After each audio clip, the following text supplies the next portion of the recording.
नमस्कार दोस्तों, आप देख रहे हैं HW न्यूज और मेरा नाम है सोनू कनौजिया। दिल्ली में किसानों के विरोध प्रदर्शन का आज 7वां दिन है। किसान लगातार 3 कृषि कानूनों का विरोध प्रदर्शन कर रहे हैं और सरकार के साथ अब तक जितनी भी बातचीत हुई है, ये बातचीत बेनतीजा निकली है। अब कल एक बार फिर से बैठक होनी है और इस बैठक में क्या होगा देखना जरूरी है। लेकिन जिस तरह से दिल्ली में किसानों का विरोध प्रदर्शन हमें देखने मिल रहा है, अब इस विरोध प्रदर्शन की आग देश के दूसरे हिस्सों में भी हमें देखने मिल रही है। आपको बता दें कि पंजाब, हरियाणा, उत्तर प्रदेश और उत्तराखंड जैसे राज्यों के किसान तो लगातार प्रदर्शन कर रहे हैं, लेकिन अब महाराष्ट्र जैसे बड़े राज्य के किसानों का भी समर्थन इन किसानों को मिलता हुआ नजर आ रहा है। आपको बता दें कि महाराष्ट्र में आज स्वाभिमानी शेतकरी संगठन, जो महाराष्ट्र सरकार में एक सहयोगी पार्टी है, उनकी तरफ से आज महाराष्ट्र के अलग अलग इलाकों में प्रदर्शन किए गए और इसके बाद उनके नेता ने ये कहा कि अगर किसानों की समस्याओं का समाधान जल्द नहीं निकाला गया तो महाराष्ट्र में केंद्रीय मंत्रियों को एंट्री नहीं दी जाएगी। यानी कि जब भी कोई केंद्रीय मंत्री महाराष्ट्र में आएगा तो उसका विरोध प्रदर्शन किया जाएगा।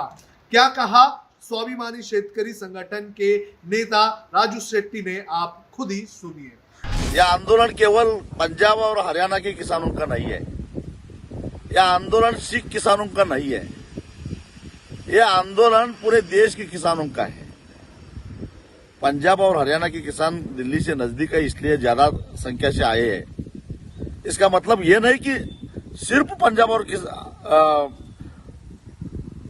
हरियाणा के किसान आंदोलन करना चाहते हैं। केंद्र सरकार ने ये जो 3 कानून पारित करके पूरे देश के किसानों को अदानी और अंबानी का गुलाम बनाने की कोशिश की है, उसके खिलाफ यह आंदोलन है। इसलिए 1 दिसंबर को हमने पूरे महाराष्ट्र में 22 कलेक्टर ऑफिस के सामने प्रधानमंत्री का पुतला जलाकर महाराष्ट्र के किसानों का जो किसानों की जो नाराजगी है वो दिखाई है। इतना ही नहीं है, अगर 2 दिन में केंद्र सरकार कोई हल नहीं निकालती है तो पूरे महाराष्ट्र में इससे भी बड़ा आंदोलन हो जाएगा और एक भी केंद्रीय मंत्री को हम महाराष्ट्र में पांव भी रखने नहीं देंगे। यही चेतावनी हमने केंद्र सरकार को दी है। राजू शेट्टी की पार्टी की तरफ से कोल्हापुर, औरंगाबाद, पुणे ऐसे इलाकों में विरोध प्रदर्शन किया गया।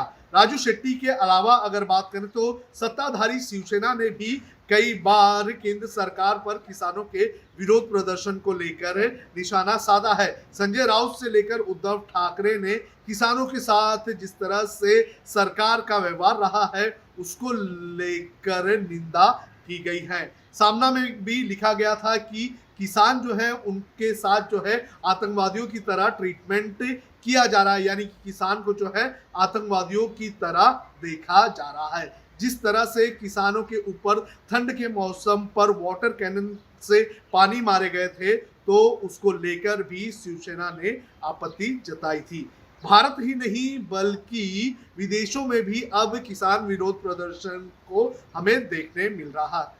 भारत में नहीं बल्कि दुनिया के दूसरे देशों में भी किसानों के इस विरोध प्रदर्शन के समर्थन में लोग आते हुए नजर आ रहे हैं। आपको बता दें कि यूके में जो इंडियन एम्बेसी है उसके बाहर जो लोग हैं उन्होंने धरना प्रदर्शन किया किसानों के इस प्रदर्शन को लेकर।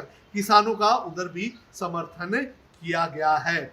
इसके अलावा जो कनाडा के प्राइम मिनिस्टर हैं उनका बयान भी हमने सुना था और दुनिया के जो दूसरे देश हैं वहां पर भी हम देख रहे हैं कि भारत के किसानों के समर्थन में लगातार आवाजें उठ रही हैं। तो इस तरह से लगातार जो किसानों का विरोध प्रदर्शन है ये और भी मजबूत होते जा रहा है। अब देखना जरूरी है कि सरकार किसानों को शांत करने के लिए आगे क्या करती है, कैसे इसका निपटारा करती है, क्योंकि कल जो बैठक हुई थी उस बैठक में जो ऑफर सरकार की तरफ से किसानों को दिया गया था उस ऑफर को किसानों ने ठुकरा दिया है। तो आज किसानों की एक बार फिर से बैठक होगी और उस बैठक में कल जो बैठक होने वाली है उसकी रणनीति तय की जाएगी। अब खबरें पाइए सबसे पहले हमारे मोबाइल न्यूज एप्लीकेशन पर। एंड्रॉइड या iOS प्लेटफॉर्म पर जाइए, HW न्यूज नेटवर्क को सर्च कीजिए, डाउनलोड कीजिए और अपनी सुविधानुसार भाषा का चयन कीजिए। खबरों की भीड़ में अपने काम की खबर पाते रहिए।